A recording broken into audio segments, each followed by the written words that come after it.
everybody. Today, we find ourselves in the Reach,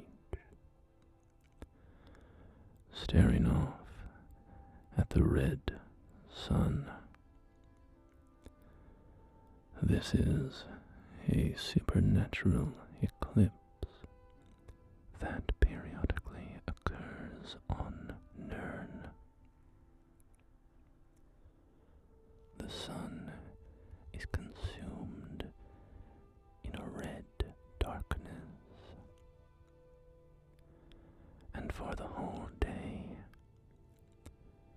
creatures of undeath roam the land. The veil between life and death is thinned during the red sun. Spirits haunt the land, and superstitious folk carve gourds and pumpkins, placing them on their doorstep in the hopes that they will ward off dark spirits.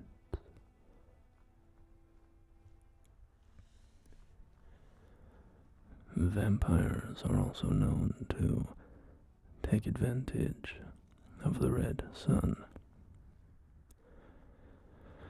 and these blood-sucking monsters often descend on Tamriel, crawling out from their caverns and basements to engage in an orgiastic feast of blood that lasts for 2 nights and a day. The ancient vampires of Castle Volkihar on the northern coast of Skyrim have long engaged in this tradition. Lord Harkon, the founder of the Volkihar vampire bloodline, and his entire court are typically absent from their castle for the red sun and the 2 nights surrounding it. For a foolhardy sage such as myself, this presents a rare opportunity to slip in to the abandoned castle and pilfer a few of the ancient Harkon's most valuable tomes. I know the vampire is a collector, and in particular, I am after 2 plays by the Dunmer playwright, Baloth Cool. These are not mere first editions.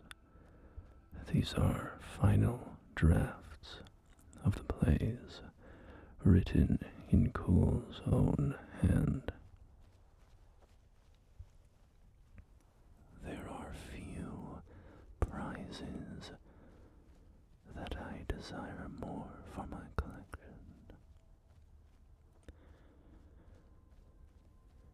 So it is my understanding that Harkon has the Horror of Castle Xyr and the Legend of Krately House secured in his collection. So, assuming that my theory holds true, and the castle is emptied for the duration of the red sun, that gives me a few short hours to reach Castle Volkihar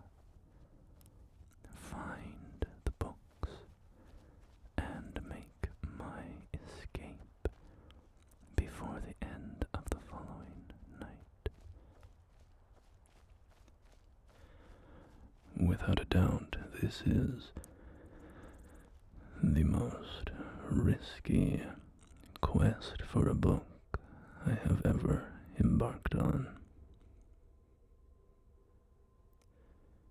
Here we have Volkihar's monument, a tall pillar of ancient Nord construction. It commemorates an ancient massacre of the commander Volkihar and the troops that he led. Supposedly, they foolishly set up camp in this low valley. Their fires were, of course, visible for miles around, which made them sitting ducks for their foes. They descended on Volkihar's camp like predatory animals and tore his contingent to shreds before they were able to even draw their weapons.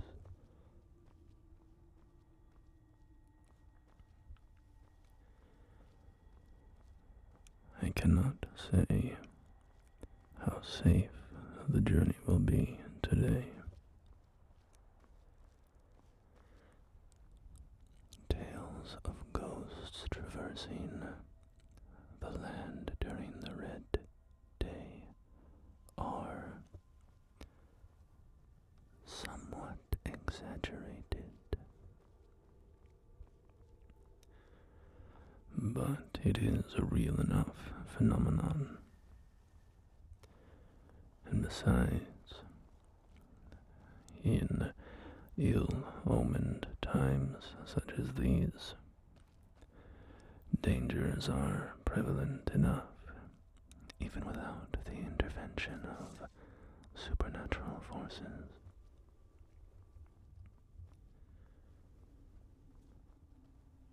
Here we are passing through the town of Rorikstead. The guards bravely watch their town, a task I'm sure terrifies them to no end. Here we have the Frost Fruit Inn, which I have stayed in before. It's a perfectly adequate place to lay your head for an evening. Rorikstead was supposedly founded by Rorik, the local noble.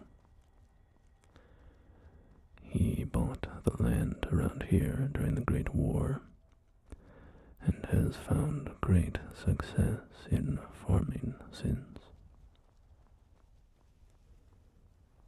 Strangely, though, tales of Rorikstead appear in older sources which long predate the Great War.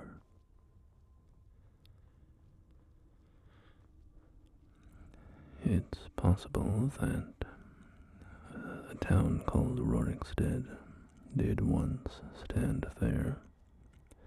Perhaps Rorik named the town that both after himself and also as a reference to the older establishment.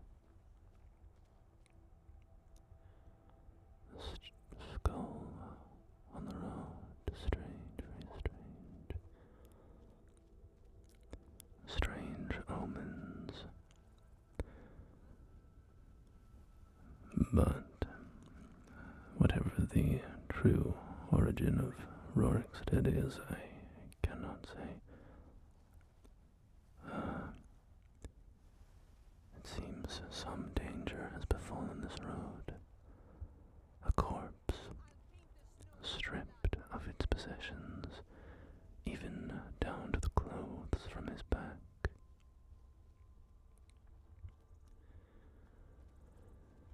It is true that particularly bold bandits and robbers.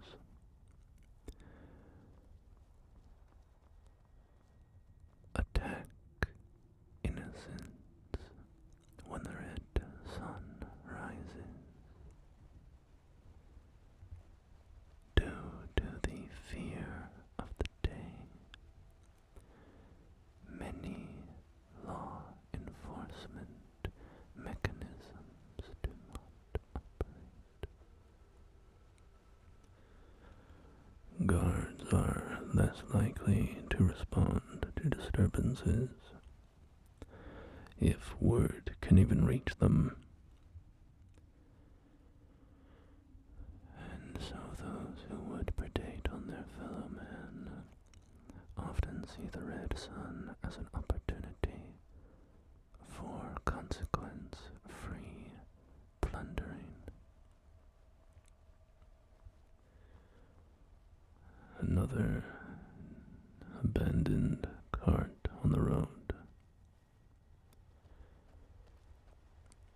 It seems some sort of attack took place here, although much of the evidence is gone.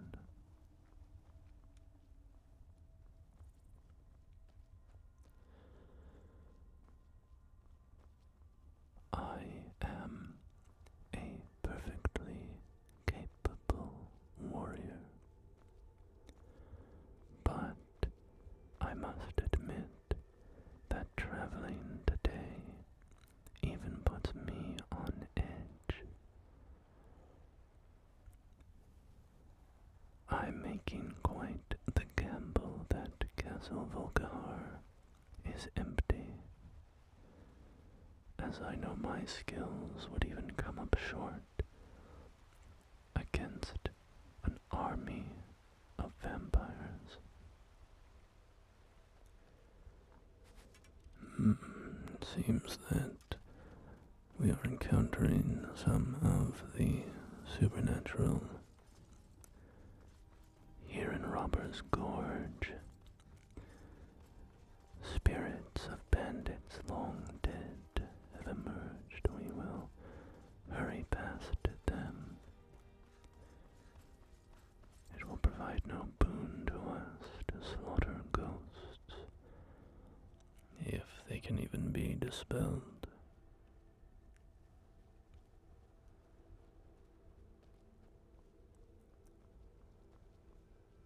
But though I am putting my life in danger, the reward that I seek is worth the gamble. 2 of Baloth Cool's plays the final drafts in his own hand. They will be crown jewels in my collection.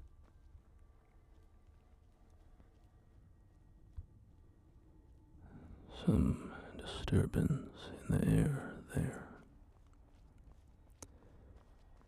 A portal to the afterlife, perhaps, and here we see the arrogance of the elves.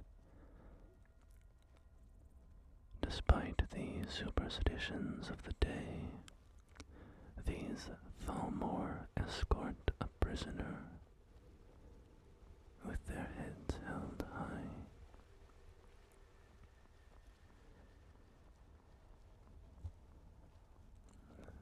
I wonder if they will reach their destination alive. Here we have the famous Dragon Bridge, which extends over the Karth River and flows past Solitude onward to the Sea of Ghosts. The town which shares the name of Dragon Bridge will be our last glimpse of civilization today. here we will leave the road, as we must carve a path through the wilderness to reach the jetty on the northern coast that will take us to Castle Volkihar.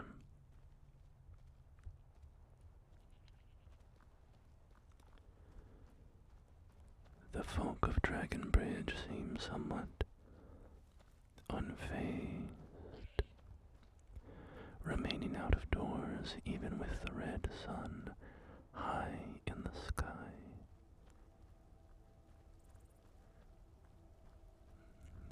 It is true that in my many wanderings across Tamriel, I have found the Nords to be,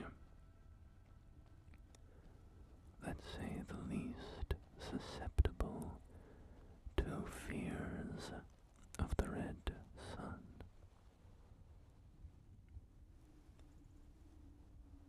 The citizens of Skyrim, the Nords, they often brave the ominous air and seem to challenge the world, to throw them a challenge that they can overcome.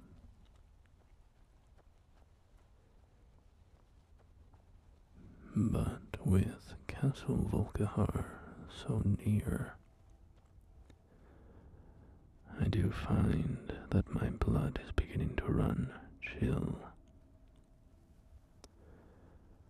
Around every rock and stone and tree, I wonder if one of those pallid, sickly-looking creatures waits.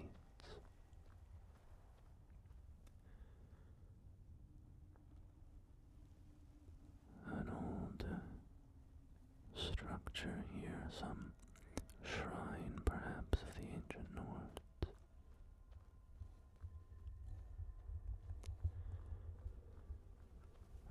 So we must find a pass through this mountainous region here.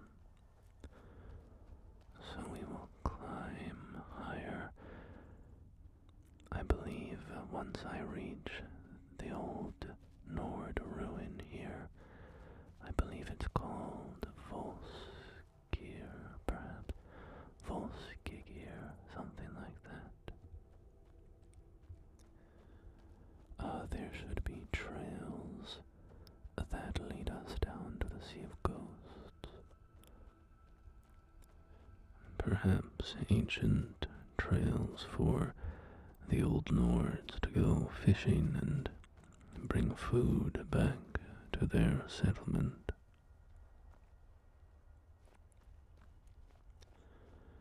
Back when those old stones sheltered living folk, and not the merciless Draugr of today. Another strange omen. A horse abandoned in the woods. Perhaps its rider met with a dark fate on this dangerous day.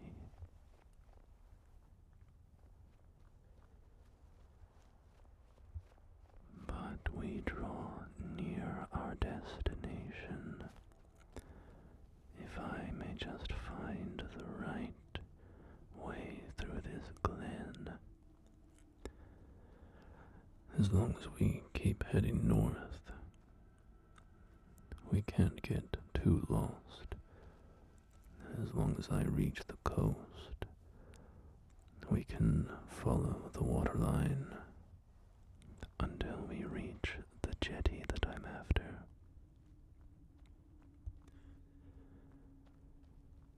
I know that there tend to be fishing boats and such left at this jetty, so if we don't find a boat, however, it's no great concern. though the water is frigid, much colder than I am used to, or certainly much colder than I enjoy. As an Argonian, a quick trip across the channel will prove no great challenge to me. Though I'd rather avoid getting my gear totally soaked. The animals, of course, not exactly friendly in Skyrim on the best of days, seem to be driven to bloodthirsty madness by the red sun, one of the many supernatural occurrences. Oh my, there's no escaping these. Ancient Nord spirits, risen from the dead. I have banished them, at least for now. We must find our bearings and move on quickly before more spirits arise.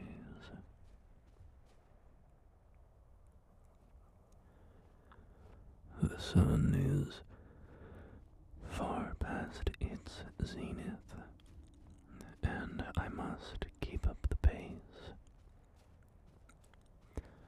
However, given the following night, and here we have Castle Volkihar finally in our sights.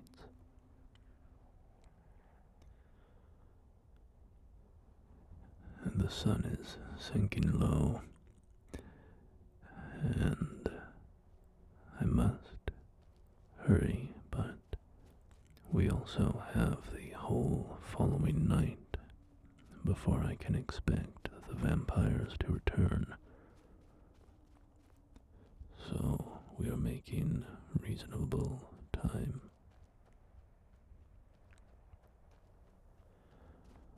I will find a path down to the shoreline, reach the castle, steal the books, and my plan is to be far away from that den of vampirism by the time the sun rises tomorrow.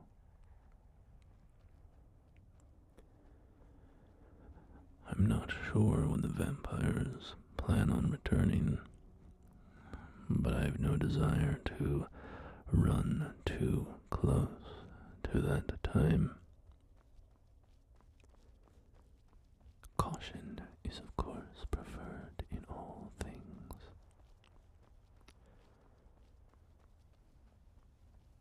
Although, traveling into the heart of a vampire castle, I suppose we've thrown caution to the wind long ago. We passed Lost Echo Cave back there.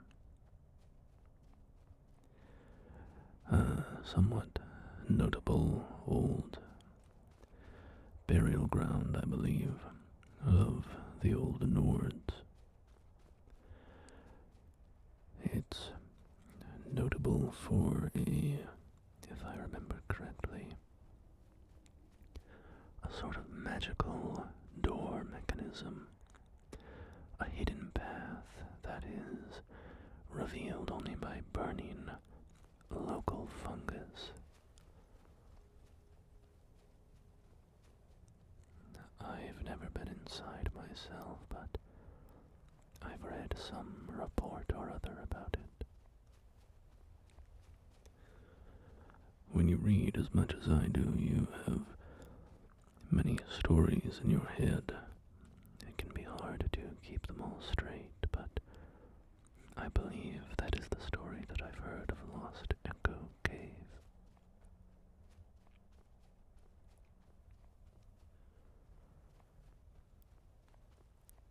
As we... oh.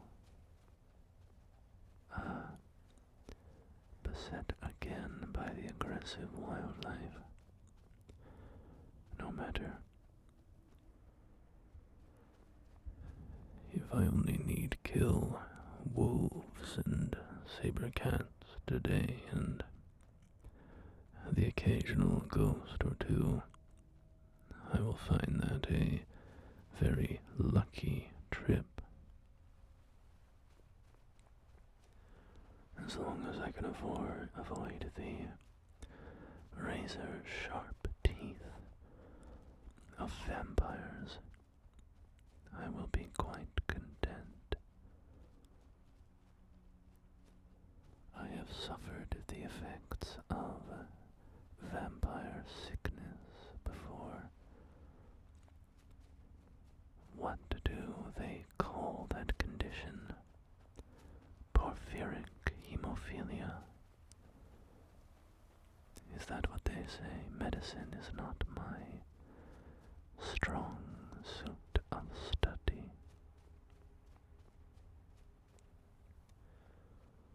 I don't know what to make of that guard there. They seem struck dumb.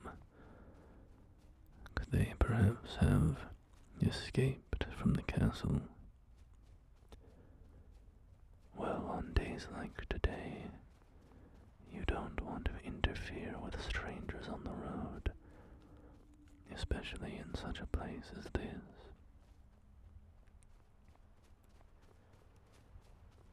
Here we have Northwatch Keep. I know that the Thelmore have used this place as a jail, though it seems abandoned now, which I hadn't heard of happening. Perhaps it was picked clean by the vampires of Castle Volkihar, standing so close to their home.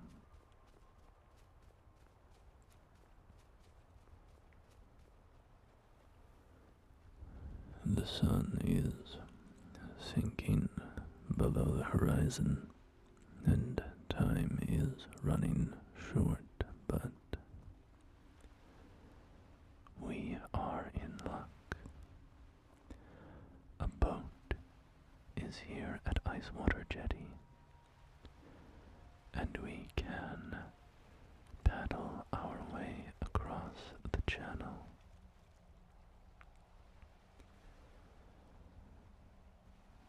And I must confess, my limbs grow heavy as lead,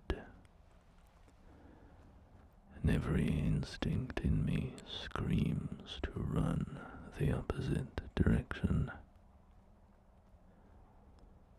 But we've come this far, and I do not intend to turn away without my prize.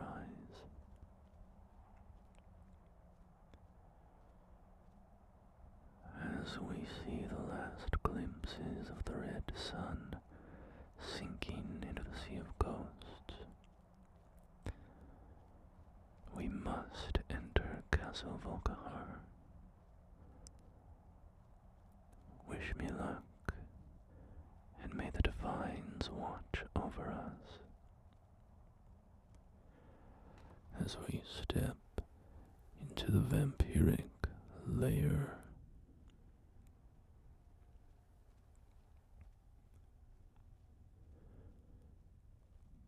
beyond the crackle of fire and the faint stirring of tapestries, I hear nothing. I believe we are in luck. It seems as though all the monsters of the castle have left to terrorize the people on the mainland. Their banquet hall littered with rotting flesh and human blood. I can only imagine what these kegs are full of.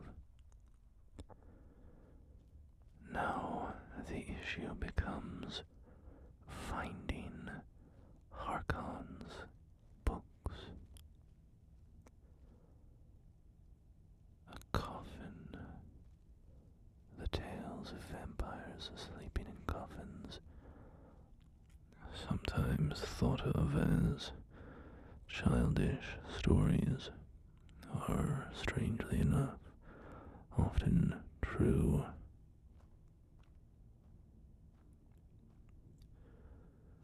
It seems I've found my way to their feeding pens. One can only imagine the number of innocents that have been kept behind those iron bars. One can only imagine the sheer terror they felt. For how long do these vampires keep their prisoners? How long do the innocents wait in agony, every day fearing when the vampires will drag them out to drink their blood in their monstrous banquet hall?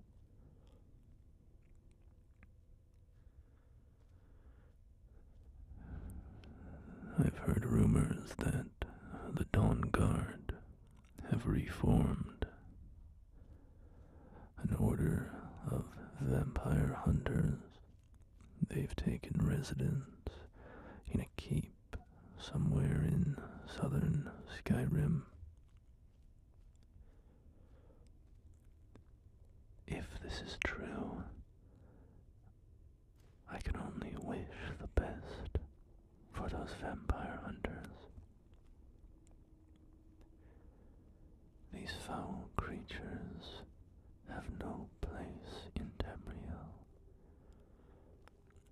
and if a siege against Castle Volkihar could be mounted, and the creatures here finally destroyed, the world would be provably a much, much better place. A fearsome gargoyle. I've heard tales of these statues animating and serving as guardians of the castle. Fortunately, that seems to have been a myth.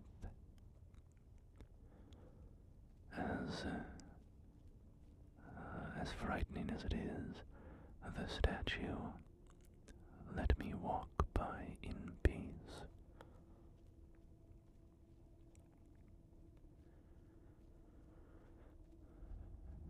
A gate blocking my path that way. There's a pull chain that may open it, but let's explore this direction first.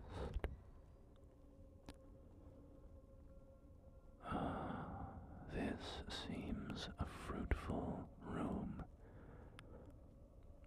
This seems very likely to be the master of the castle's quarters. How foul. Torture implements and a personal cage in his room.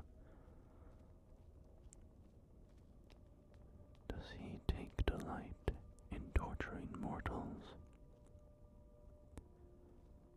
It's not merely enough to feed on them. He must inflict pain on them in his own quarters.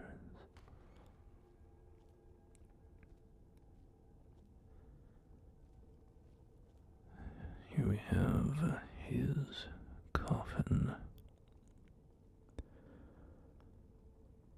The very place where Lord Harkon sleeps.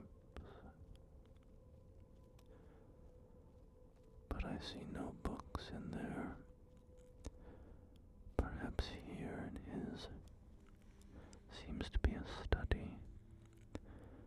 Alduin is real, no, 2920 First Seed, Dwarves, Volume 1, The Amulet of Kings, The Hope of the Veteran, Fae Falcon, Dwarves, Volume 3, Songs of the Return, Volume 56,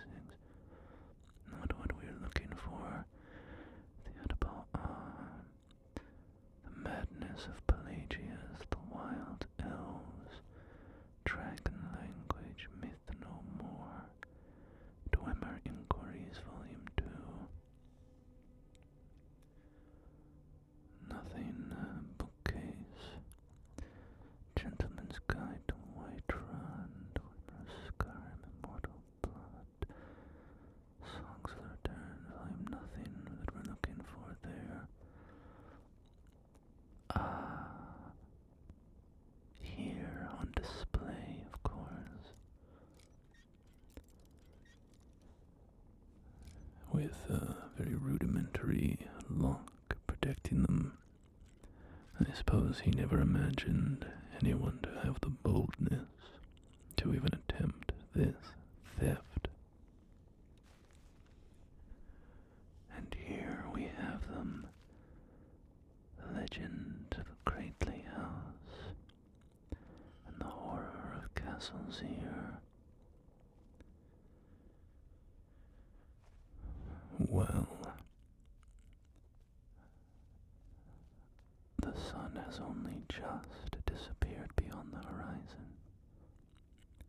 I know it's foolish, but perhaps this would be the perfect place to read these plays. Each is only one act, of course. They would go by very quickly. And what is a more appropriately terrifying locale than the very castle of a vampire lord? Well, what do you say we quickly appreciate these two plays, and once we're done, we will flee the castle? A foolish decision, perhaps, but I've made many foolish decisions in my life, and here I still stand. So, with that in mind, let's jump in. Legend of the Krately House by Bailoth Cool. Dramatis Personae: Theophon, Imperial Man, 24, Thief. Nirn, Bosmerman, 20, Thief. Selanis Krately, Imperial Man, 51, Merchant. Dominica Krately, his wife, 40. Alva Krately, their daughter, 16. Menestes Krately, their son, 11. Setting: the famous haunted Krately house in Cheydinhal, first and second floors, requiring a stage with a second story where most of the action takes place. The stage is dark. There is a creaking noise, footsteps on the stairs, the sound of a man breathing. But still, we see nothing. Then, a voice calls from above. Alva, off stage. Hello? Is someone down there?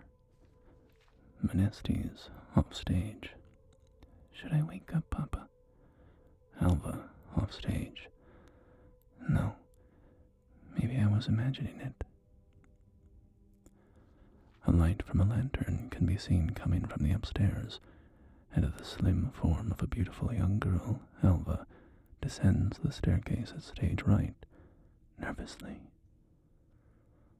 From the light of the lantern, we can see that we are looking at the second floor of a dusty old house, with a set of stairs going up, and another one going down on stage right. An unlit stone fireplace sits at stage left. A table, a locked chest, and a wardrobe complete the furnishings.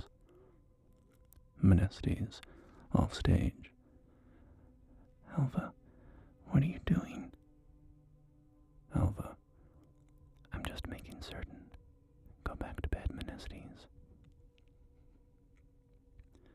As the girl passes the table, we see a Bosmer, Nirn, slide gracefully up from behind and around her field of sight, carefully avoiding the pool of light. She doesn't appear to see him as he creeps closer to her, his footsteps silent on the hard wooden floor. When he is almost on her, there is a sudden crash from down below. This causes the Bosmer to leap away, hiding again behind the table. The girl does not seem to notice the sound, and Nirn, peeking out from behind the table, watches her. Menestes, off stage. Found anything? Alva. No, probably just my imagination, but I'm just going to check downstairs. Menestes, off stage. Is there a fire? I'm cold. Alva looks towards the long-dead fireplace, and so does Nirn. Alva. Of course there is. Can't you hear it crackling? Menestes, off stage. I guess so. Alva suddenly jumps, as if she heard something which we do not. She turns her attention down the stairs to the first floor. Alva. Hello? Alva, lantern ahead of her, begins the descent. She does not seem to notice as an Imperial Theophon, carrying a big bag of loot and a lantern of his own, calmly walks up right past her. Theophon. Excuse me, young lady, just robbing you. Alva continues her slow, nervous walk downstairs, which we can now see thanks to her light. She looks around at the low-ceilinged, thoroughly looted room as the action continues upstairs. Theophon's lantern provides the dim light for the second floor. Theophon. Why are you hiding, Nirn? I told you they can't see you, and they can't hear you. Nirn sheepishly steps out from behind the table. Nirn. I can't believe they're all ghosts. They seem so alive. Theophon. That's what spooks them superstitions, but they ain't gonna hurt us. Just reliving the past the way ghosts do. Nirn. The night they was murdered. Theophon. Stop thinking about that or you'll get yourself all willy spooked. I got all kinds of stuff on the first floor. Silver candlesticks, silk, even some gold. What do you get? Nirn holds up his empty bag. Nirn. Sorry, Theophon. I was just about to start. Theophon. Get to work on that chest then. That's what you're here for. Nirn. Oh yeah, I got the talent, you got the ideas, and the equipment. You refilled that Latin before you came here, right? I can't work in the dark. Theophon. Don't worry, Nirn. I promise no surprises. Nirn jumps when a young boy, Menestes, appears on the stairs. The lad creeps down quietly and goes to the fire. He acts as if he's stoking a fire, feeding it wood, poking at the embers, though there is no wood, no poker, no fire. Theophon. We got all the time in the world, friend. No one comes near this house. If they seize our lantern light, they'll just assume it's the ghosts. Nirn begins picking the lock on a chest of drawers, while Theophon opens a wardrobe and begins going through the contents, which are mostly rotted cloth. Nirn is distracted, looking at the young boy. Nirn. Hey, Theophon, how long ago did they die? Theophon. About 5 years ago. Why are you asking? Nirn. Just making conversation. As they talk, Alva, downstairs, finally having searched the small room, acts as if she's locking the front door. Theophon. Didn't I already tell you the story? Nirn. No, you just said, hey, I know a place we can burgle when no one's at home, except for the ghosts. I thought you was joking. Theophon. No joking, partner. 5 years ago, the Kratleys lived here. Nice people. You seen the daughter Alva and the boy Menestes. The parents were Solenis and Dominisha, if I remember correctly. Nirn successfully unlocks the chest and begins rummaging through it. While he does so, Menestes gets up from the fire, apparently warmed up, and stands at the top of the stairs down. Menestes. Hey, boy's voice causes Nirn, Theophon, and Alva to all jump. Alva, why aren't you in the bed? I'm just going to check the cellar. Menestes, I'll wait for you. Nirn, so what happened? Theophon, oh, they was ripped to piece, halfway eaten. No one ever knew who or what did it either, though there was rumors. Alva opens the door to the cellar and goes in. The light disappears from the first floor. Menestes patiently waits at the top of the stairs, humming a little song to himself. Nirn, what kind of rumors?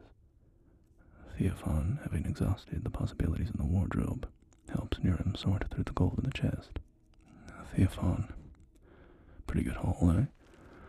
All the rumors.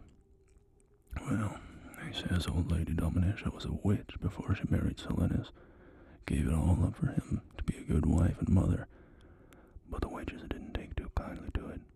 They found her and sent some kind of creature here late at night. Something horrible, right out of a nightmare. Menestes, Alva, what's taking you so long? Nirn, ye gods, are we going to watch him get killed right in front of us? Menestes, Alva. Silenus, off stage. What's happening down there? Stop playing around, boy, and go to sleep. Menestes, Papa. Menestes, frightened, runs to the stairs up. Along the way, he bumps into Nirn, who falls down. The boy does not seem to notice, but continues on up to the dark third floor sleeping porch off stage. Theophon, are you all right? Nirn jumps to his feet, white-faced. Nirn, never mind that. He touched me. How can a ghost touch me? Theophon, well, of course they can. Some, anyhow. You heard of ancestor spirits guarding tombs, and that ghost of the king they had in Daggerfall. If they don't touch you, what good are they? Why are you so surprised? You thought he'd move right through you, I figure. Nirn, yes. Silenus, the man of the house, comes down the stairs cautiously. Dominica, off stage. Don't leave us alone, Silenus. We are coming with you. Silenus, wait, it's dark. Let me get some light. Silenus goes to the cold fireplace, sticks his hand forward, and suddenly in his arm, there's a lit, burning torch. Nirn scrambles back, horrified. I felt that. I felt the heat of the fire. Silenus, come on down, it's all right. Menestes leads his mother, Dominica, down the stairs, where they join Silenus. Theophon, I don't know why you're so scared, Nirn. I must say I'm disappointed. I didn't figure you for a superstitionalist. Theophon goes for the stairs up. Nirn, where are you going? Theophon, one more floor to search. Nirn, can't we just go? Nirn watches as the family of three, following Silenus and his torch, walk down towards the first floor. Silenus, Alva, say something, Alva. Theophon, there, you see, if you don't like ghosts, third floor is the place to be. All four of them are downstairs now. Theophon goes upstairs, off stage, but Nirn stands at the top of the stairs, looking down at the family. The three look around the first floor as Alva did, finally turning towards the cellar door. Nirn, all four. Silenus opens the cellar door. Silenus, Alva, what are you doing down in the cellar, girl? Dominica, you see her? Nirn, all four, Theophon? Silenus, I think so. I see someone. Hello? Nirn, what if there's 5 ghosts, Theophon?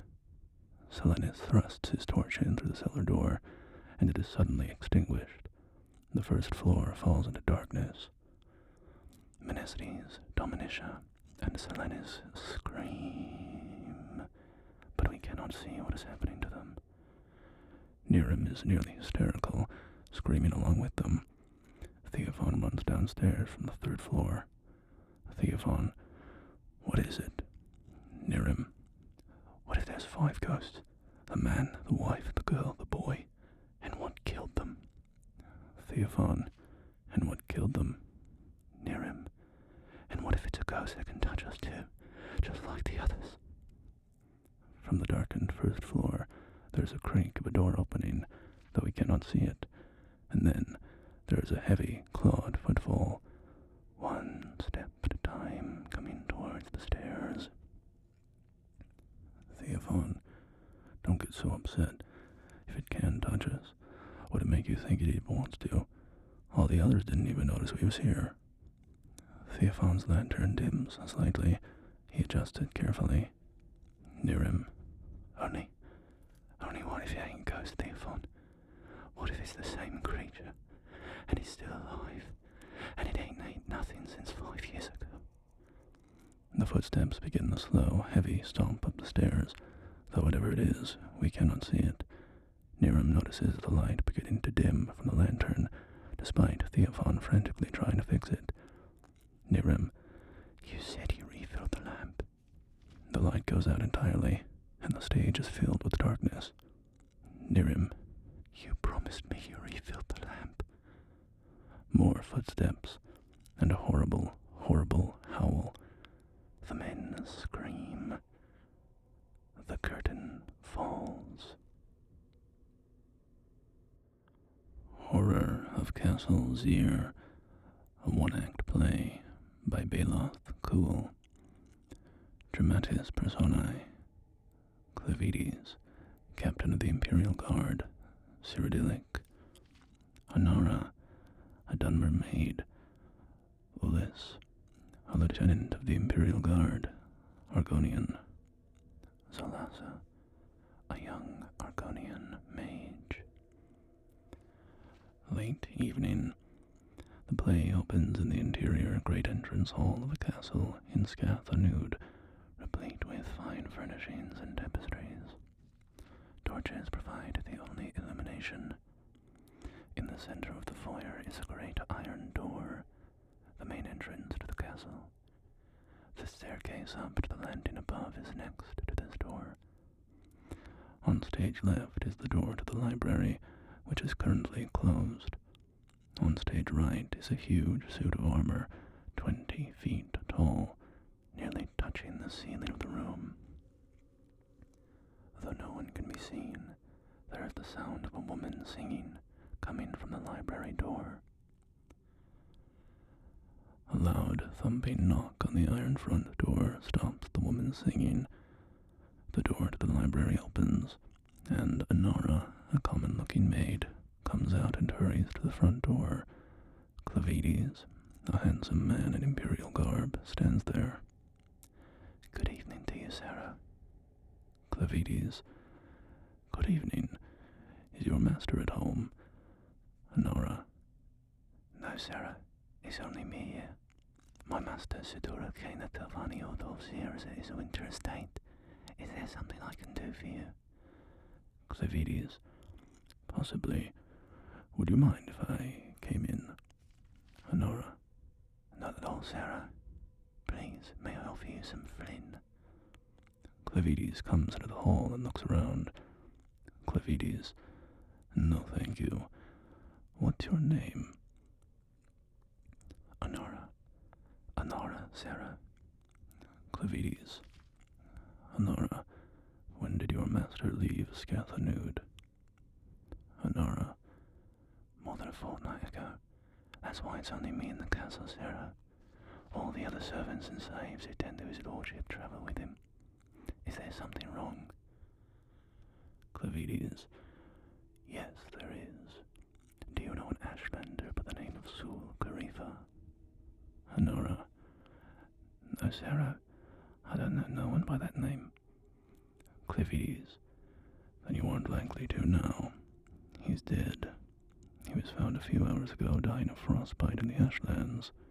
He was hysterical, nearly incomprehensible, but among his last words were Castle and Xyr. Anora, dying of frostbite and some had died in the ashlands. Vivek, that's strange.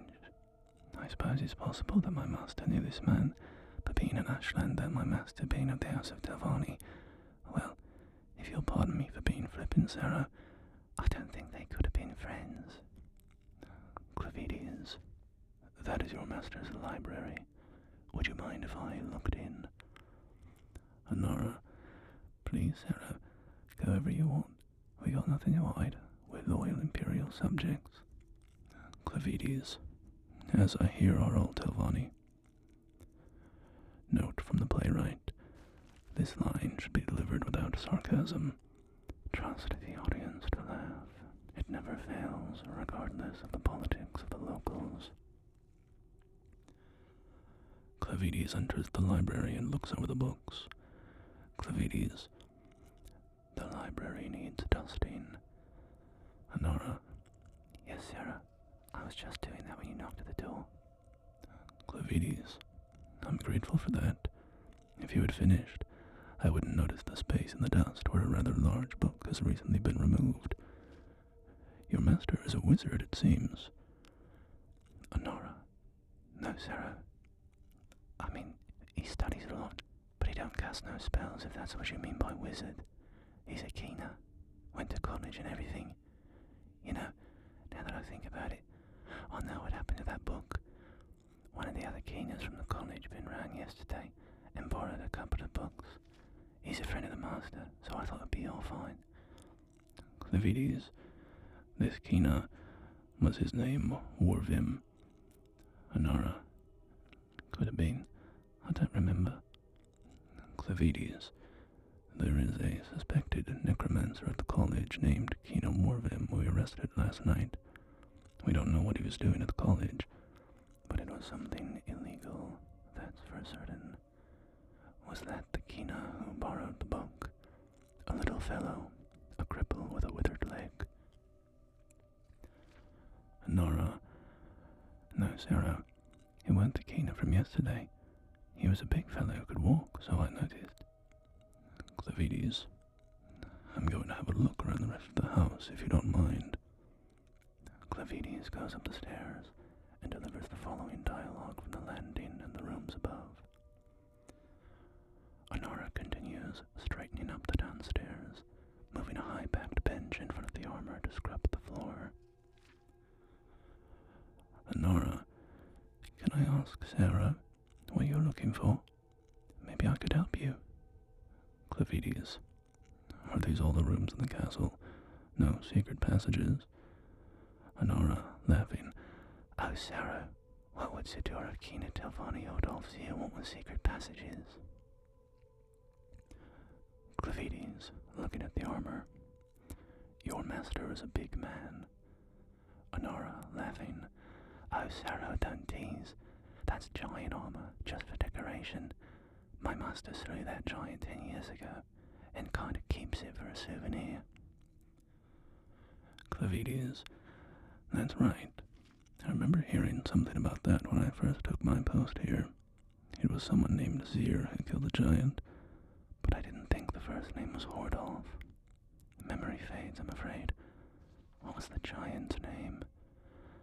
Anara, I'm afraid I don't remember, Sarah. Clavidius, I do. It was Torfang. I got out of Torfang's shield. Anara, I don't understand, Sarah. Torfang's shield.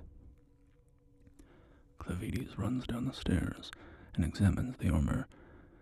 Clavidius, Sulkarifa said something about getting out of Torfang's shield.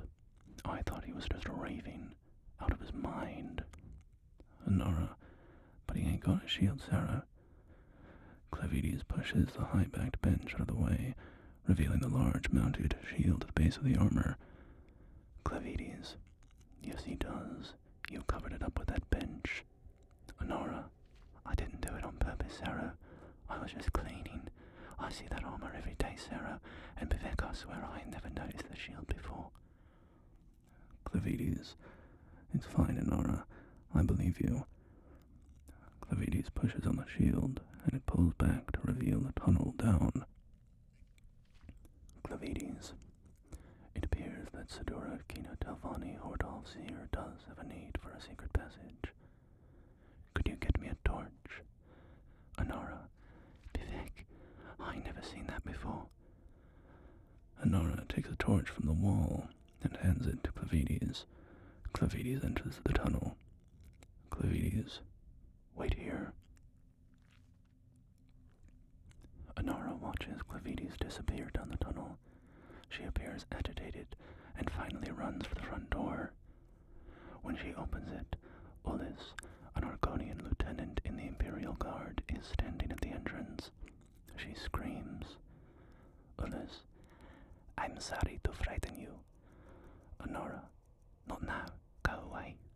Ulis, I'm afraid the captain wouldn't like that, miss. Anara, you, with the captain? Blessed mother. Clavides comes out of the tunnel, white-faced. It takes him a few moments to speak. Ulis, Captain, what's down there?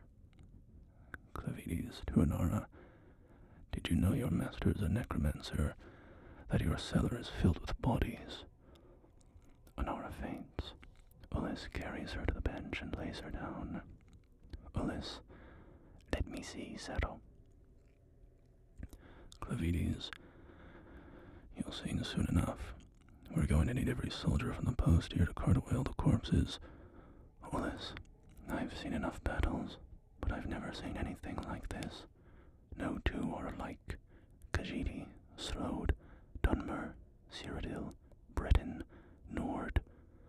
Burned alive, poisoned, electrified, melted, torn apart, turned inside out, ripped to shreds and sewn back up together.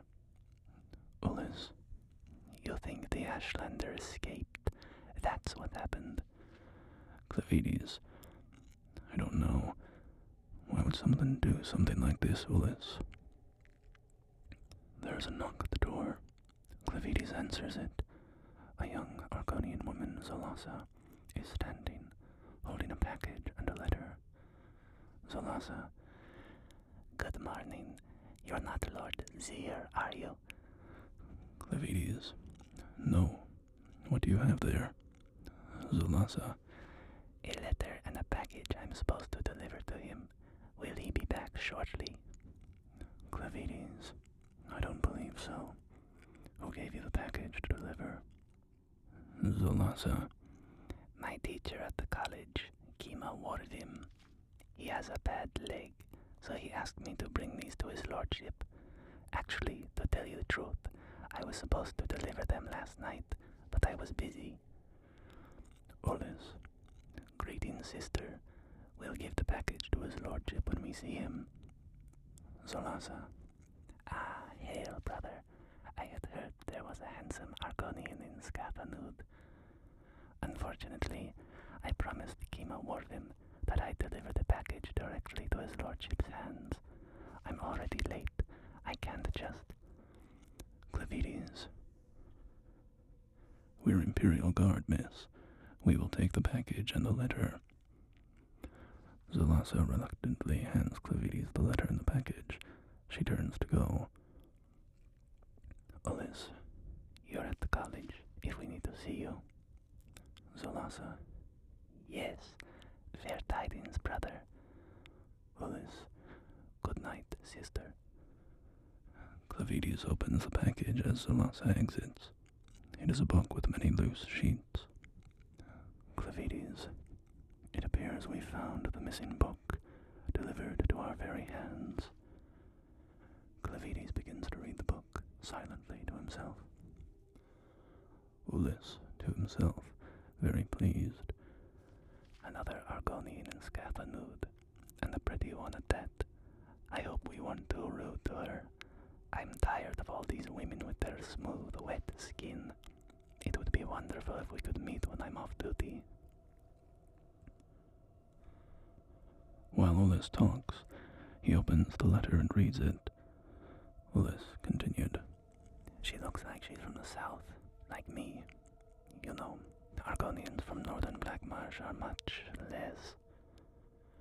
Ulis continues reading. Transfixed by the letter, Clavides skips to the back of the book and reads the last sentences. Clavides reading.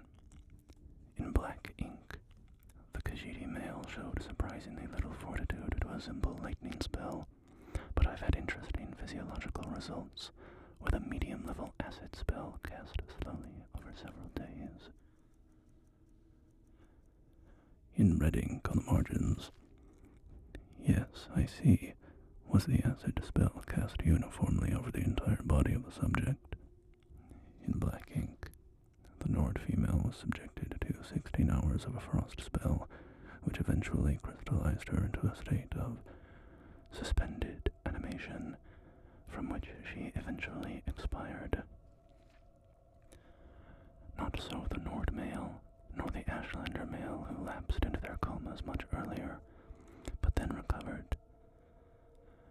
The Ashlander then tried to escape, but I restrained him. The Nord then had an interesting chemical overreaction to a simple fire spell, and expired. See the accompanying illustration. In red ink. Yes, I see. The pattern of boils and lesions suggest some sort of internal incineration, perhaps caused by the combination of a short burst of flame following a longer session with frost. It's such a shame I can't come to see the experiment personally, but I compliment you on your excellent notation. In black ink. Thank you for the suggestion about slowly poisoning my maid Anara. The dosages you've suggested have had fascinating results, eroding her memory very subtly. I intend to increase it exponentially and see how long it is before she notices. Speaking of which, it is a pity that I haven't had any Argonian subjects, but the slave traders promised me some healthy specimens in the autumn. I should like to test their metabolism in comparison to elves and humans. It's my theory that a medium-level lightning spell, cast in a continuous wave on an Argonian, wouldn't be lethal for several hours at least, similar to my results with the Cyrodiilic female, and of course the giant. In red ink, it'd be a shame to wait until autumn to see. Ulis, reading the letter. In red ink, here is your Argonian. Please let me know the results. It's signed, Kima Warvim. Clavides, by Kinnereth. This isn't necromancy, it's destruction. Kima Warvim and Kina Telvani Horror of Xyr haven't been experimenting with death, but with the limits of magical torture. Ulis. The letter isn't addressed to Kina Telvani Horror of Xyr. It's addressed to Sedora Iachila Xyr, his wife, do you think? Clavides. Iachila. That was the Telvani of the Xyr family who I heard about in connection with the giant slaying. We'd best get the maid out of here. She'll need to go to a healer. Clavides wakes up Anara. She appears disoriented. Anara, what's happening? Who are you? Clavides, don't worry. Everything is going to be fine. We're going to take you to a healer. Ulis, do you need a coat, Iachila? Anara, thank you, no, I'm not cold. Anara/Iachila stops, realizing that she's been caught. Clavides and Ulis unsheath their blades. Clavides, you have black ink on your fingers, your ladyship. Ulis, and when you saw me at the door, you thought I was the Argonian your friend Warvim sent over. That's why you said, not now, go away. Iachila, you're much more observant than Anara. She never did understand what was happening, even when I tripled the poison spell, and she expired in what I observed as considerable agony. Ulis, what are you going to use on me first? Lightning or fire? Iachila, lightning. I find fire to be too unpredictable. As she speaks, the flames in the torches extinguish. The stage is utterly dark. There is the sound of struggle, swords clanging. Suddenly, a bolt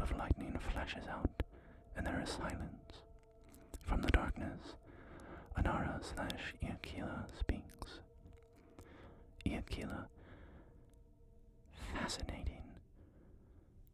There are several more flashes of lightning as the curtain closes. The end. Well, there we have it.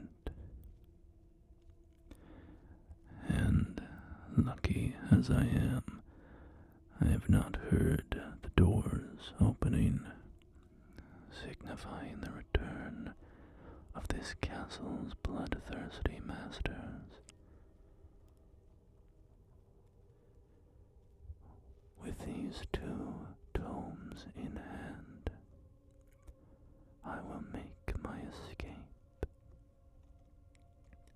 and return to the mainland.